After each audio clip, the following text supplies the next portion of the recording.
Yeah, okay, sorry about that, Cami. Don't know what happened there. But we're talking about the Aristotelian tragic heroes. And number one, Aristotle said that a tragic hero is a character of noble status. Or you could say someone who was known for his or her greatness. Okay? Greatness of character. Now, during this time period was usually a man. Usually that person was someone of wealth, some type of power in society. Okay?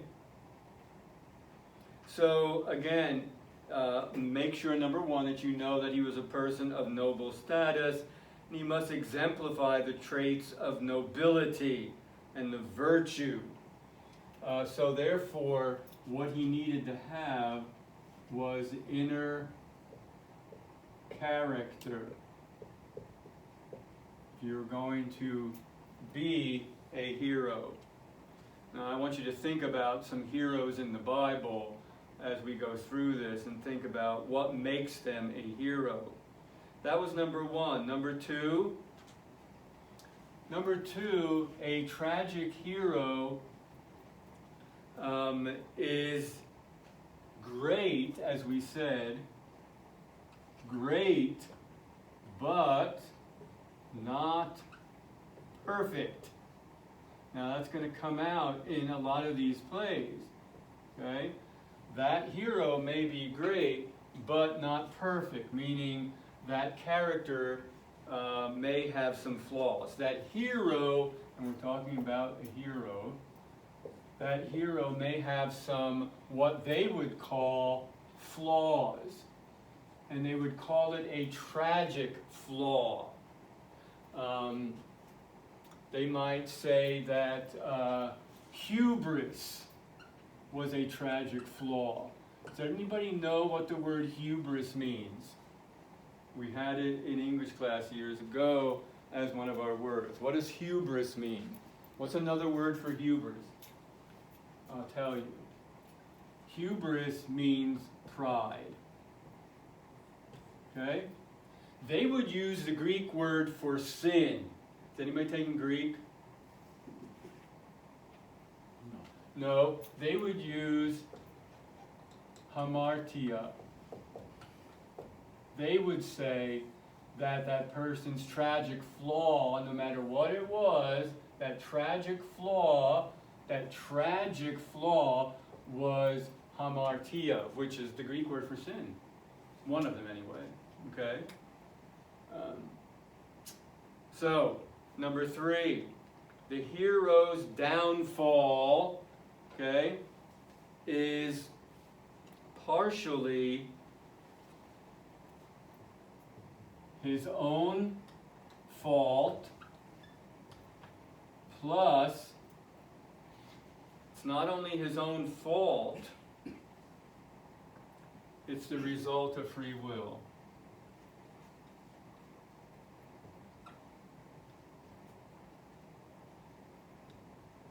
Very interesting. So, two things. So we've had one, he must be a person of noble status. Number two, he is great but not perfect. He might have some tragic flaws called hubris. That would be one, which is pride, which they would consider hamartia. That's the word they use for that flaw in that person's life. So, number three, what do we say? The hero's downfall is partially his own fault. His downfall is partially his own fault. Or it's the result of free will, which would basically be the same thing. So we're not talking here about an accident or somebody else being the villain against the person. The tragedy is triggered by some error in judgment. We're still on number three. There's some error in judgment that the person makes. Have you ever made a mistake in judgment? You misjudge something. Yes. Okay? That's what they're talking about. That this hero, somewhere along the line, is guilty of an error in judgment, or we call it a character flaw, okay, that is part of this hero's imperfection, okay? And that flaw is what we call hamartia. Hamartia, which is the Greek word, what we use the Greek word for sin, okay? Number 4, let's see if we can finish these. Number 4, the hero's misfortune is not wholly deserved. Okay? His misfortune is not wholly, W-H-O-L-L-Y, deserved. So, therefore, you will see in these tragedies that the punishment exceeds the crime. Which in Oedipus Rex and in Antigone, that is so true. Okay? Number 5. The hero's fall is not a pure loss. The hero's fall is not a pure loss. Why? Some gain self-knowledge from that, self-discovery. This tragic hero, in suffering his own downfall or a result of free will, it's not all a loss. This tragic hero may learn something, may increase his own awareness of his weaknesses. Okay? Now, I'm going to give you the word for that. Just write it down. In the Greek tragedy plays, they call that anagnoresis. And I'm just going to put it out here. We'll talk about it later. Anagnoresis.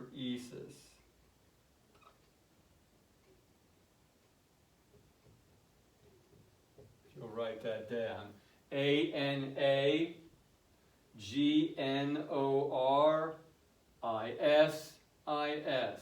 Let